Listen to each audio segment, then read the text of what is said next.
Intermittent fasting, it's not just a trend, it is a scientifically validated approach to fat loss, improved energy, improved metabolic health, and even potentially extending your lifespan, particularly if your diet isn't great. Are you, like most people, doing it wrong? Because these 5 common mistakes could be derailing your progress and you may not even realize it. In this video, I'll be breaking down the 5 biggest pitfalls when it comes to intermittent fasting, explaining the science of exactly how and why they happen, how they sabotage your results, and of course, most importantly, what you can do to avoid them so you can fast more effortlessly with heightened benefits. So if you're ready to fast smarter and not harder, watch this. Number 1 is not eating enough protein. The first mistake is surprisingly common, and it's just simply not eating enough protein during your eating window. I'm going to go out on a limb and guess that weight loss may be one of your motivations for wanting to practice intermittent fasting, but I'm also going to assume that you're looking to lose fat and not muscle.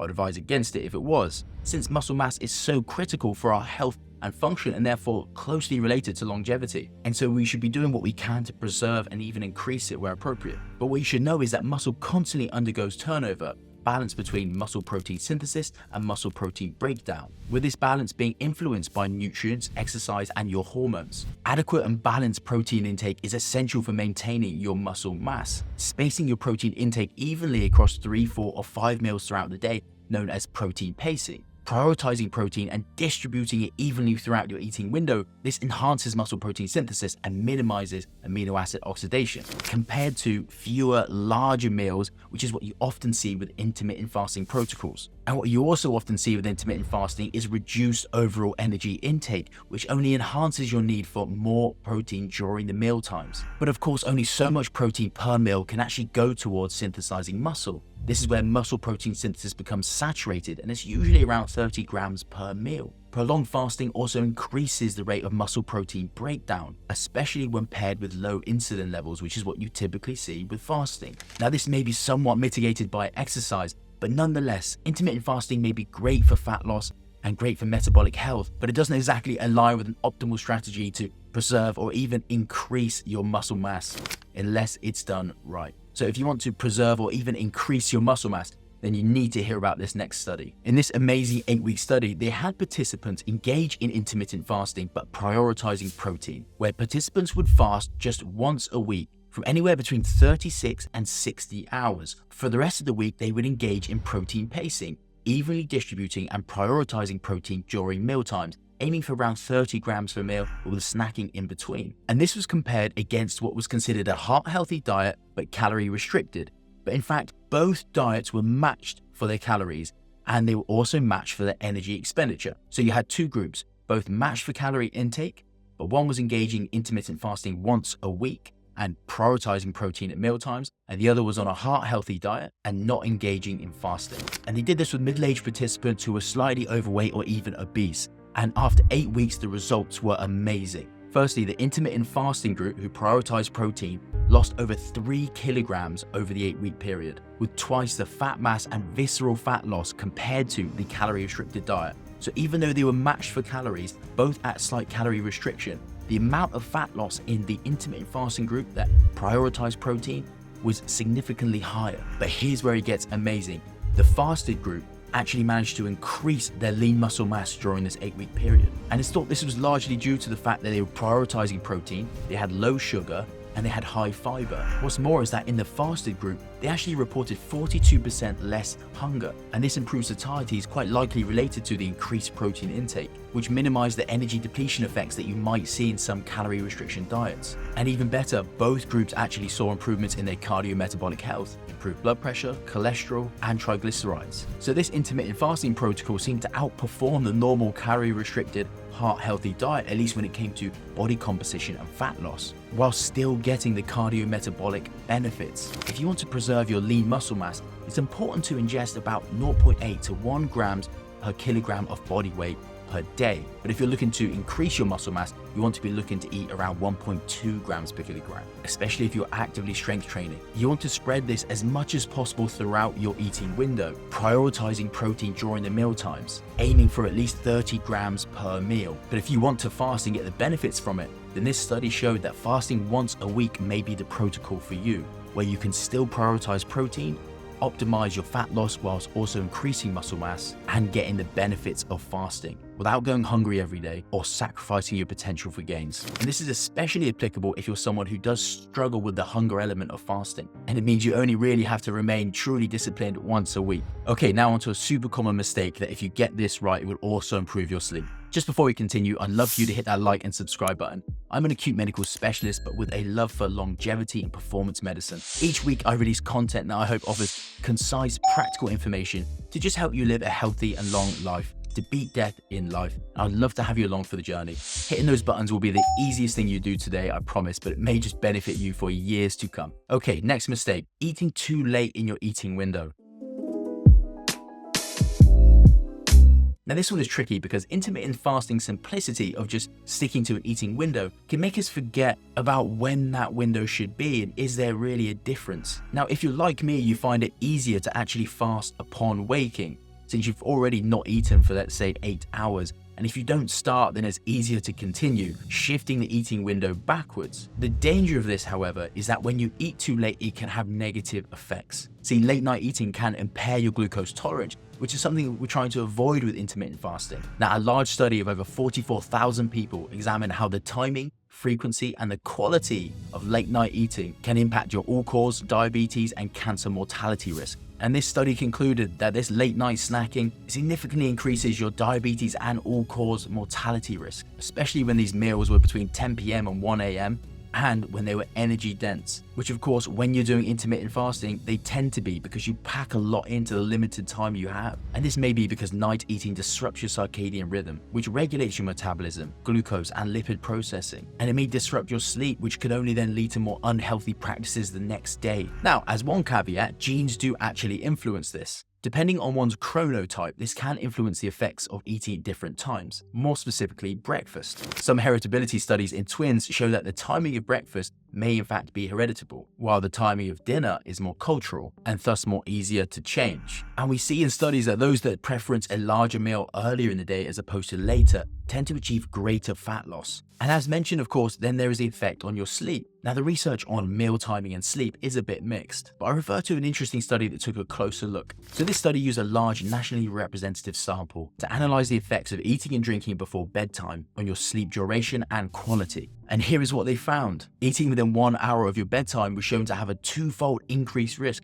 of waking up in the night after you've fallen asleep. And interestingly, this effect was stronger in men than it was women. So maybe they can tolerate that late night snacking a bit better. And this finding might also explain why that eating within 1 hour of bedtime was also associated with a longer sleep duration, i.e. sleeping longer than 9 hours. And this may be because of the quality of the sleep was less. But as the time between eating and sleeping were increased, the negative effects diminished. And they concluded that the optimal window for minimizing sleep disruptions was eating between 4 and 6 hours before bedtime. Your body's biological processes are designed to be in sync with light. Imagine trying to charge solar panels at night. It doesn't work. Late night eating leads to elevated blood glucose, elevated insulin, impaired fat burning, and sleep disruption. Over time, this could stunt your weight loss achievements, affect your sleep quality, and even increase inflammation, undermining the reasons why you intermittent fast. So practical tips: try and finish eating at least 2 or 3 hours before bedtime, if not longer. And this may mean shifting your entire window forward, so you start earlier and finish earlier. But of course, stick to an eating window that works for you and try and eat within daylight hours if possible. And avoid large carb-heavy meals late in the day. Now for number 3, you might not think this is a mistake, but bear with me. Mistake number 3, going too long without food. So this is overextending your fasting window. You might think, well, isn't this the whole point of fasting? And you probably think if 16 is good, then, well, think of the benefits I'll get with 20 or 30 or 48 or 72. But let's clarify a few things. Now, generally speaking, time-restricted eating involves a fasting window of between 14 and 18 hours, leaving you an eating window of between 6 and 10 hours. And this is actually one of the most studied forms of intermittent fasting and is considered by many as optimal for overall health. Because for most individuals, a 16-8 fasting regime provides an ideal balance of metabolic benefits, weight loss, energy, and they can adhere to it. And as I said, eating slightly earlier in the day, let's say between 10 a.m. and 6 p.m., aligns with the circadian rhythms and maximizes health outcomes. For those who are new to IF or preferring a more gentle approach, then even just a fasting window of between 12 and 14 hours is an effective and sustainable way to help improve health. But of course, you can fast for longer, and many people do. Extended fasting regimens, let's say a 20-hour fast with just a 4-hour eating window, or the 1 meal a day protocol, are very effective for rapid fat loss and metabolic resetting, but this may not be suitable for everyone. These longer fasting windows are more likely to put you into a state of ketosis, maximizing fat oxidation and ketone production, which in turn may increase your metabolic flexibility. And this extended fasting may boost autophagy, which is the recycling of cells, reducing oxidative stress and having anti-aging benefits. But this same prolonged fasting can also lead to energy imbalances, fatigue, and as we discussed, difficulty maintaining lean mass, especially if not paired with proper nutritional intake, where you have to be so meticulous about the nutrients that you are consuming in that very restricted eating window. So these regimens may simply not be suitable for those with quite active regimes or certain health conditions, because sustainability is critical. You want to adopt a process that you can do for a long time, that is in sync with your natural being. If it's something that is just having negative consequences and that you dread, the likelihood of you continuing it and having overall net benefit is very small. So sustainability is important. So a fasting regimen like a 16-8 is far easier to integrate into your life. Think of fasting like exercise. A moderate workout is going to have benefits to your fitness, but overtraining leads to exhaustion, injury, and stalled progress, and overall has a net deficit. Similarly, overfasting can lead to mood swings, fatigue, and reduced performance, both physically and mentally. So thinking of the population, most people are going to see optimal results with an eating window of between 8 and 10 hours. And that's not to say that these longer fasting periods don't have their place. As we discussed earlier on in the video, that a once weekly longer fast can have tremendous results, but longer fasting should be done with specific purposes and done with caution, and are generally reserved for those who are slightly more practiced in intermittent fasting, and could be done once a week or once a month as opposed to daily. So practical tips: stick to an eating window that suits your energy demands. Listen to your body, don't completely ignore cues for hunger, and reserve the longer fasting when you feel more comfortable with the practice. So mistake number 4 we see so often, and it's drinking the wrong things during your fast.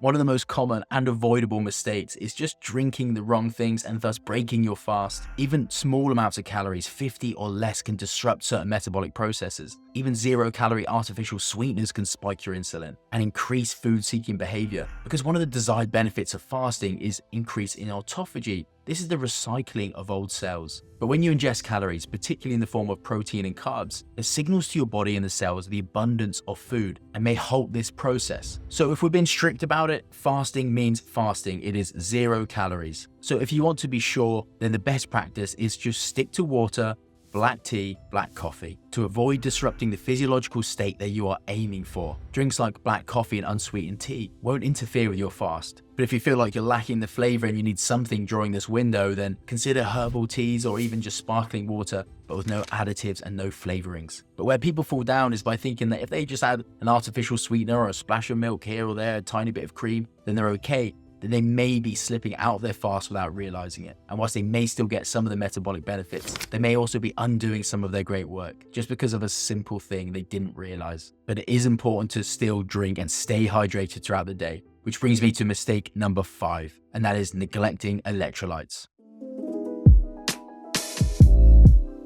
Think of electrolytes as conductors of an orchestra. They regulate electrical signals around the body, and without them, the entire system falls apart. Simply drinking water without these added minerals won't replenish them. So you need to be intentional, because what happens during fasting is as your insulin levels drop, this signals to the kidneys to increase sodium excretion, particularly during the early phase of fasting, and it does the same for potassium. Now, usually you consume enough electrolytes in the foods and the drinks that you consume, and have enough in your gut to encourage the absorption of water. However, if you're going for long fasting periods, if you're losing quite a lot of fat, and if you're physically active, particularly during the fasting window, then you are at risk of depleting some of your electrolytes, especially if you're rehydrating with water that is void of these minerals. And you may begin to notice the effects of this depletion. If you do not replenish these electrolytes like sodium, potassium, and magnesium, then you may begin to feel the effects. You may feel fatigued, lightheaded, and may develop headaches. Those are just some of the symptoms. So the lessons here are: hydrate well, drink plenty of water, particularly during your fasting period and especially if you are physically active. Aim for either spring water or you can have tap water, providing it's from a ground source with a high electrolyte content. Otherwise, you can consider adding these electrolytes. You can get this in powdered form or even using just some pink Himalayan salt. Otherwise, you can purchase fasting salts that you can add to your drinks, but don't overdo it. And when eating during your window, then do prioritize foods that are rich in electrolytes, fruits, vegetables, and even some bone broth. If you are doing longer fasting periods or are very active, then some carbohydrates during your eating window will also help limit the loss of certain electrolytes. So choose mineral water or add some salts to your fluids and pick foods that are rich in magnesium and potassium. So there you have it, 5 pitfalls if you can avoid is only going to make your fasting experience better with greater improvements. Because intermittent fasting is a powerful tool, but only if done right. Avoid these 5 common mistakes. Prioritize your protein, eat earlier, fast within reasonable limits, watch what you drink, and keep your electrolytes in check. Master these strategies and you'll turn intermittent fasting from a frustrating experiment into a life-transforming habit. If you did enjoy this video, then please do hit the like and subscribe and share with anyone who you think this information will benefit. Do drop a comment, let me know what you think about this content. Now, if you want to find out the insane health benefits of pomegranate, then do watch this video here. Otherwise, take care.